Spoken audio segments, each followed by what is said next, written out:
Going to go to our guest who is with us tonight, who is Robin Ellis, who we spoke to a couple of years ago on the show. He's been a professional golf caddy for the last 3 years and has just had an absolutely brilliant trip to Kenya, where he helped 19-year-old Shannon Tan become the first player from Singapore to secure a win on the Ladies European Tour. Robin is with us. How are you? Yeah, it's good to be on. Yeah, a little bit tired from traveling back last night and today, but no, it's good to be on. And yeah, it was a great start to the year and great start with Shannon, and looking forward to what the rest of the year brings now. Well, look, we've got plenty to talk to you about, and we want to hear all about you, about the experience. So maybe let's go from the beginning. Shannon's only 19, only just turned professional. So how did it come about that you were caddying for her? Yeah, so with caddying, it's a very fickle job. It's not a regular job that most people are sort of associate with as like a professional job. And sometimes you get a little bit of luck, and sometimes it's who you know. And originally in golf, there's something called the qualifying school, and it happens usually just before Christmas at the end of the season. And sort of basically professional golfers, even amateurs, who are maybe in college or trying to make their way as a professional, they try and basically fight for a certain amount of spots to get onto the professional tour and hopefully do well and make a lot of money and make a good living. And originally I was supposed to caddy for a Welsh professional, Leanne Bramwell, who I knew very well from like the last few years. She said, "Are you available?" "Yeah, caddy for you." And you've got to do certain qualifying, you've got to get through certain stages. And there's 3 stages, we were in the second stage. And unfortunately, we didn't make it into the final stage, and it was a bit disappointing. And I sort of kept up to date with all the different sort of players going on, and we had 3 different golf courses at the time. So there's a lot going on, a lot of players trying to sort of fight their way to this final stage and get that lucrative sort of tour card like you might have heard before. And so it was a bit of a disappointing week to start off with Leanne. And yeah. I got an offer literally a couple of hours later through a mutual friend who was an English golfer. And she's like, "I know this player. I think you two will get on really well. And here's the details." And yeah, the next day met Shannon. Her father was with her at the time because she was 19. She was in Texas Tech, which is a very renowned sort of golfing university college in America. For the golf fans out there, Ludwig Aberg, a recent superstar in the men's game. He was Texas Tech, and Shannon was there at the time, sort of December, the week before Christmas, and we did final stage, and we got 8th, and the top, I believe it was top 20, got their tour cards, and she said straight away, "Yeah, if I get a tour card, I'm going to quit college after a year and a half." She had a 3-year sort of college agreement, but yeah, if you turn pro, and you can't do college anymore. So yeah, she was really excited, and yeah, we've stayed together, and we just started the year in Kenya on the Ladies European Tour. Phenomenal. Let's get some questions from the guys. Fraser. Yeah, I'm interested, Robin. Welcome to the show. I'm interested in what you said there. You actually partly asked my first question. You first started working with Shannon, maybe not given the short notice, but as a caddy, when you go into a tournament, especially a place like Kenya, or maybe a course that you haven't been to before, how much research goes in from your end into the course that you're going to, and what's going to be needed while you're out there? Yeah, great question. So when Sharon and I sort of agreed to sort of do this year, one of the first questions was, how many courses have you already been to? Which is a very good question if you're a professional sort of hiring a caddy, because it's a very big thing to sort of know the course, know the area, because also off the course is just as important, sort of how you get to the golf course from the airport. And a lot of the tours sort of do help as much as you can, but word of mouth only gets you so far until you experience sort of maybe the heat and the sort of the climate and the different culture, the food, and it plays a lot of role in sort of off the course psychologically. And I had been to Kenya previously last year in 2023. And it's very different. It's a very different course. It's very firm. The heat is getting up to 35 degrees, very humid. So you've also got to prepare sort of physically for that heat, because it is very draining, spending 6-7 hours in that heat. And we had a very good chat before we even flew out to Kenya, what to expect out there. And I'd say that definitely gave us that sort of like edge over sort of maybe players that were going there for the first time. So I'd say, yeah, previous experience and seeing the course already, and then seeing if there's any different changes. So sometimes the tour might change the course from one year to the next, and it was quite similar. So I think before we even teed off on the first day, it sort of helped Shannon sort of maybe answer a few questions she already had. So anything when it gets to professional level at 1%, you might have heard of like marginal gains or contribution. And last one from me, pass on to Gord then. I assume when you work with Shannon or anyone else, it probably helps to have good rapport with the golfer off the course on it. But how different is your off course relationship to your on one when you're working with a golfer? It must get pretty tense and serious on the course, and you often have to put friendship aside, or is it something that goes hand in hand? Can you maybe take a report onto the course as well? Yeah, so with caddying, a big part of caddying is how well do you gel and personalities match in, because you do spend a hell of a lot of time together. You when you're in a working week, you spend more time with your player, and I play with their caddy as much as anyone else, as their spouse or partner, if not more. So if they're not there that week, so you get to know within a week or two, and I sort of judged that from qualifying school in December last year, is how well do you gel. And yeah, it's a very important part of caddying, sort of how do your personalities match on the course as well as off the course, because it all sort of contributes over time and sort of how they perform as well. Gordon. Yeah, Robin, but how much does a caddy have as input when you're actually on the course playing? Does the player take the lead, or is the caddy leading the player? Do you know what I mean? That sort of thing. Are you guiding it through each hole, or how does that work? Yeah, great question. So every player is quite different, and that's what makes golf so unique. That you're playing the same game, but the way a player and a caddy might approach the game can be so different. So I guess that's one of the things you get to iron out pretty quick. And we did that in qualifying school, and it sounds almost like qualifying school was a bit of rehearsal for Kenya, and it is to an extent. And you sort of talk about it, how you might approach sort of certain shots, or how you go about planning the course and planning your week. And I've caddied for quite a few players, sort of men and ladies now, and every player is very different in terms of what their needs are. Some players are very independent in terms of the golfing side, and they might ask for like a club choice once every round or once every week or so.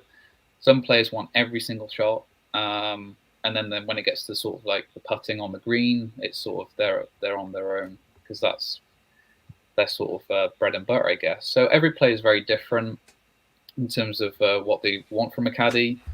Sometimes it could be distraction. They might want their caddy to have a laugh and a joke in between golf shots. Because sometimes you're out there between 4 and 5 hours, 18 holes. It sounds quite long and sort of monotonous, and it can be at times. So sometimes your caddy's got to be a bit of a comedian as well out there. What's going on that then, Robin? And we will talk about what happened with Shannon taking the title. But just on that, what's the strangest thing you've ever been asked by a player when you've been caddying out on the golf course? Well, put me on the spot there. I need to do some research. Have you ever been asked something you've gone, wow, okay? Yeah, a couple of times, and yeah, it's not for the time and place at the moment. Because in all seriousness, you probably do play a part in keeping morale, keeping focus up as well.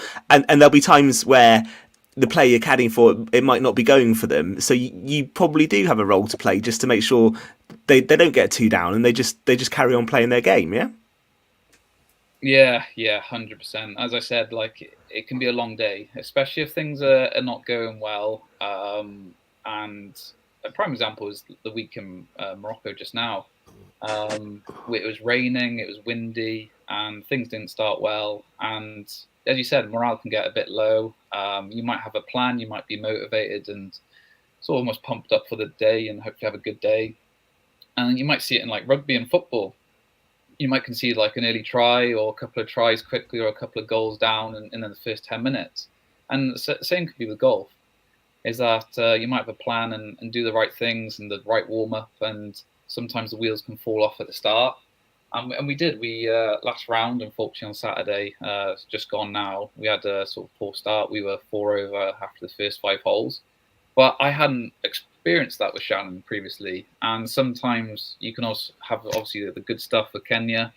Also, you've got to look at, like, all right, when the back is against the wall and things are a bit struggling, how does that player behave and cope emotionally and psychologically? And it's very interesting being a caddy.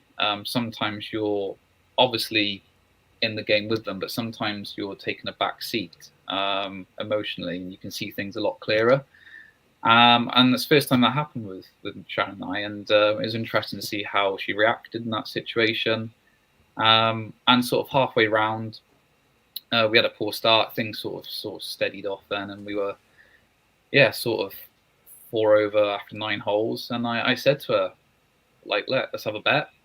And I gave her a goal and just said, look, if we can finish the day how we started it, which was 1 over par, I said, I'll get you a gift. And I won't tell you what the gift is. And when I see you next in America, I'll bring it over in the suitcase. And it's almost like a reset button. And you see that with the rugby sometimes, like, Wales, Scotland, that was a prime example.